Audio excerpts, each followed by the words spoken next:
Je m'appelle Noé, j'ai 29 ans. Je vis dans un abri souterrain rudimentaire, installé sous les décombres d'un ancien entrepôt. Les murs en béton sont fissurés, laissant parfois passer une lumière blafarde. Avant l'explosion, j'étais livreur à mi-temps, un travail banal, sans grande responsabilité ni ambition. Mon existence se résumait à une routine monotone, lever tard, livrer quelques colis, rentrer pour jouer aux jeux vidéo.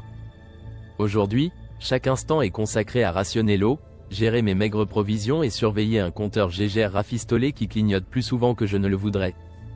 Mon quotidien est devenu une lutte permanente.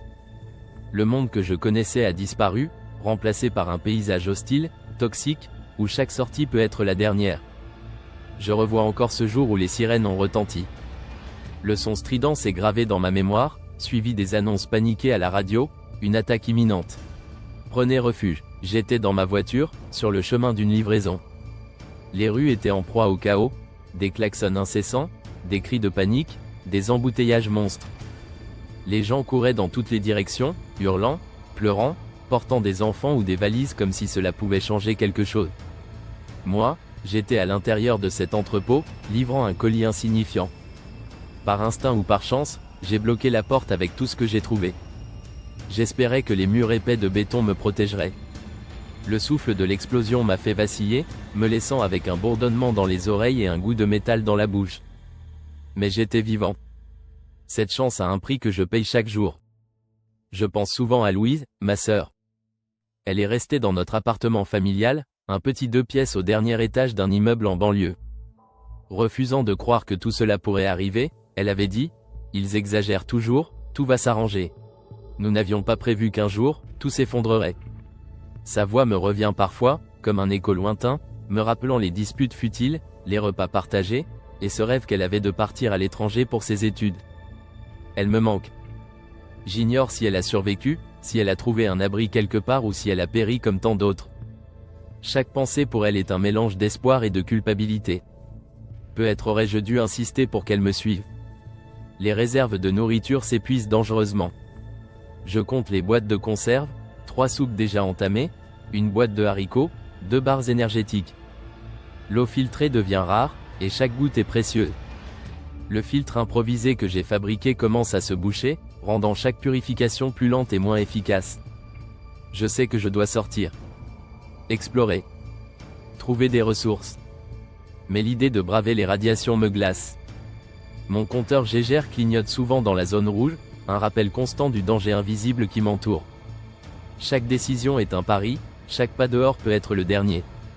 Je suis terrifié. La peur est constante, une présence sourde qui m'étreint la poitrine. Sortir signifie affronter un ennemi que je ne peux ni voir ni combattre, les radiations, ces particules mortelles qui se glissent partout, même à travers les tissus. Mais rester ici, c'est mourir lentement, de faim ou de soif. Je suis coincé entre 2 choix impossibles. Chaque soir, dans l'obscurité de mon abri, je me murmure. Je n'ai pas le choix. Il faut que je tente le tout pour le tout.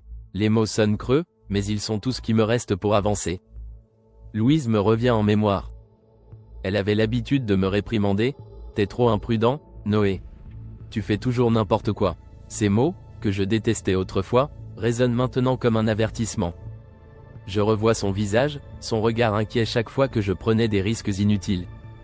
Elle était la plus rationnelle de nous deux, toujours à peser le pour et le contre. Ces souvenirs m'enragent un peu.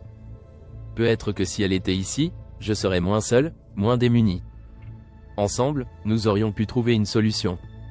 Mais elle n'est pas là, et je dois faire face seul. Notre famille n'était pas du genre à prévoir l'imprévisible. Mon père disait souvent que se préparer à une guerre nucléaire était de la paranoïa. On ne vit pas dans un film de science-fiction, Noé, disait-il en riant quand je plaisantais sur les bunkers souterrains. Et il avait peut-être raison. Personne n'était prêt. Pas nous, pas les autorités, pas ce monde que nous pensions immuable. Aujourd'hui, je ressens l'absurdité de cette insouciance. Nous pensions que rien de tout cela n'était possible. Pourtant, nous y sommes. Demain, à l'aube, je sortirai. Mon objectif est clair, atteindre l'ancien supermarché à quelques rues d'ici. Je sais que c'est risqué, mais je n'ai plus d'option. Je réunirai tout ce que j'ai, un vieux masque à gaz, un sac à dos déchiré, quelques outils rudimentaires. J'ai noté chaque détail dans ma tête, les zones irradiées, les raccourcis possibles, les heures les moins dangereuses. C'est une mission de survie, rien de plus, rien de moins. La veille de ma sortie, je m'active comme jamais. Je bloque la porte de l'abri avec des planches, vérifie ma lampe torche, teste le masque à gaz. Chaque élément doit fonctionner parfaitement. Je compte mes barres énergétiques et les emballe soigneusement dans un tissu pour les protéger.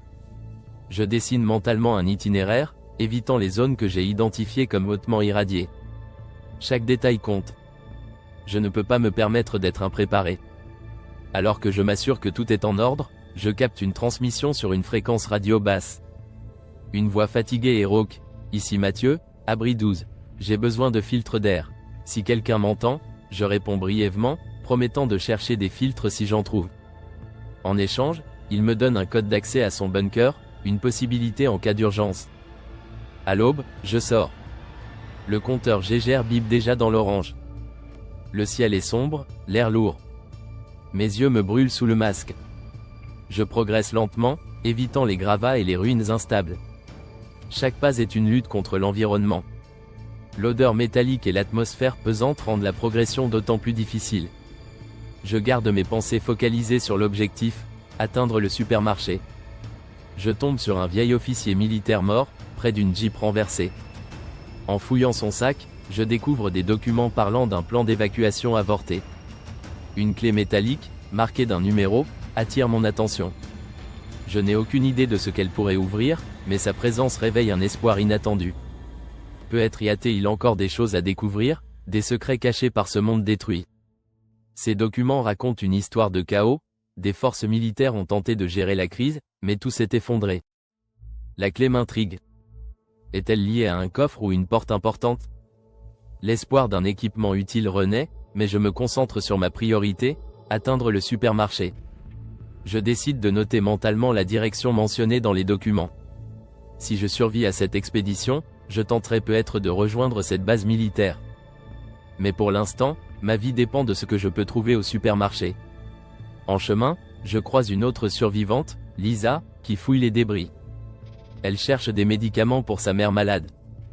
Nous échangeons des informations sur les zones moins irradiées. Elle est méfiante, tout comme moi. Nos chemins se séparent rapidement.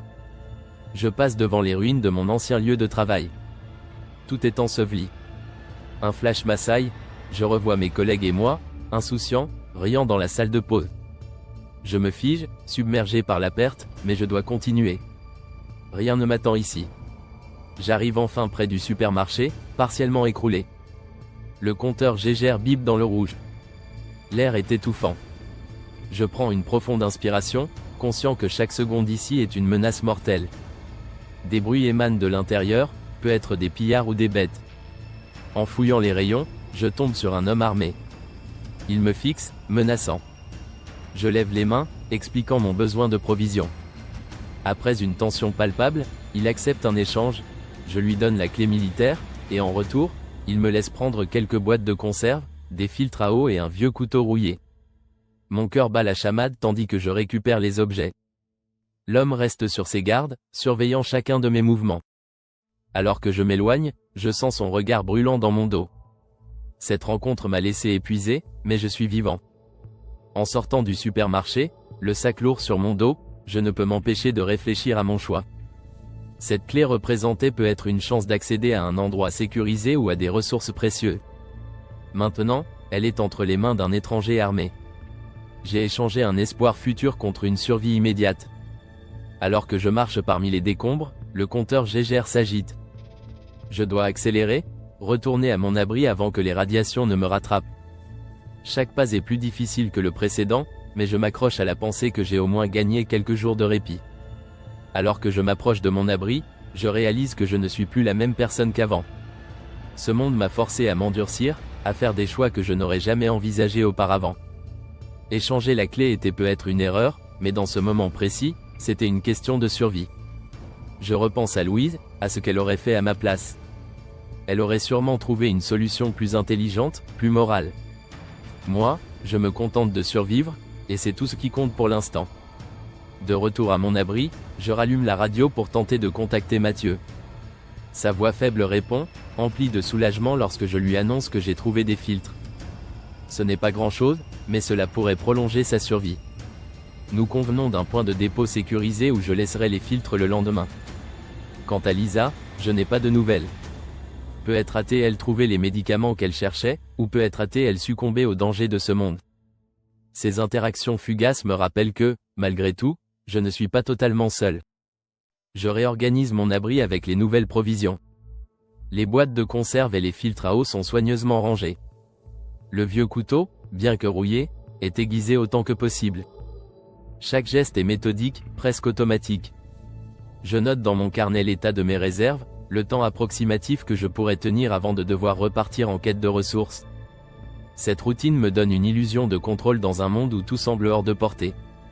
Alors que je relis les documents récupérés sur l'officier militaire, je me demande si la base mentionnée pourrait réellement exister. Peut-être reste-t-il des survivants, des ressources ou même une forme d'organisation. Mais je pense aussi à ma sœur. Si elle est encore en vie, où pourrait-elle être? Ces questions me hantaient, malgré la fatigue, elles nourrissent une étincelle d'espoir. Un jour, je devrais partir, explorer au-delà des limites que je me suis imposées jusqu'à présent. Avant d'éteindre ma lampe, j'écris dans mon carnet, chaque jour est un combat, mais je n'abandonne pas. Je ne suis pas mort, et c'est déjà une victoire. Les pages usées sont remplies de mes pensées, de mes plans, de mes doutes. Alors que je referme le carnet, une étrange sérénité m'envahit. Je m'endors en pensant à Louise, à ce monde brisé, et à la possibilité, aussi infime soit-elle, de jours meilleurs. Demain est un autre défi, mais ce soir, je suis encore là.